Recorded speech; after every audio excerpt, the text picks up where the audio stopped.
আঘোণ মাহৰ পূৰ্ণিমা উপলক্ষে দৰঙৰ ঠায়ে ঠায়ে চলিছে মহখুন্দা। মহখুন্দা বা মহখেদা নামনি অসমৰ এক পুৰাতন লোককৃষ্টি।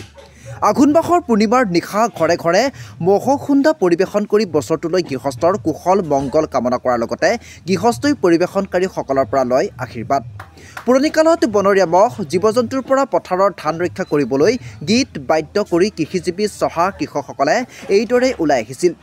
কালক্ৰমত এই গীত মাতবোৰ প্ৰচলিত হৈ পৰে লোককৃষ্টি হিচাপে। জ্যোতিপ্ৰসাদ ডেকাৰ ৰিপৰ্ট, AIN লাইভ।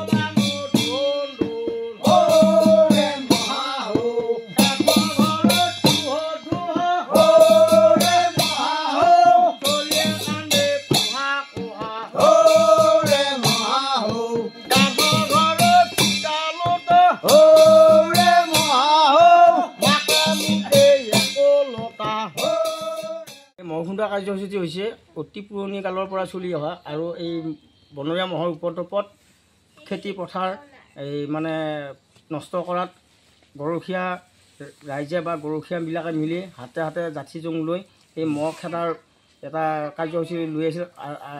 পুৰণি কালৰ পৰা চলি আহিছে আৰু সেয়ে আজি পৰ্যন্ত বস্তুটো এইটো মানে লোপ পোৱাৰ নিচিনা হৈছে। তথাপিও আমাৰ ডেকাবিলাকে ওলাই আহি এই বস্তুটো জীয়াই ৰাখিবৰ কাৰণে, দৰঙী কলা কৃষ্টি এটা জীয়াই ৰাখিবৰ কাৰণত এনেকুৱা এটা প্ৰচেষ্টা লৈ আমি ঘৰে ঘৰে আমি মহ খান্দাৰ এটা গীত গাই গাই প্ৰত্যেকৰ ঘৰে ঘৰে আশীৰ্বাদ দিওঁ আৰু প্ৰত্যেকে আমাক যি পাৰে সাধ্য অনুযায়ী, কোনোবাই কণী দিয়ে, কোনোবাই পইচা দিয়ে, কোনোবাই চাউল দিয়ে, যোনে যি দিয়ে আমি সেইবিলাক আমি লৈ আমি গোটেইকেইজনে মিলি আমি শেষত যাই আমি এটা ভোজ ভাত খাওঁ।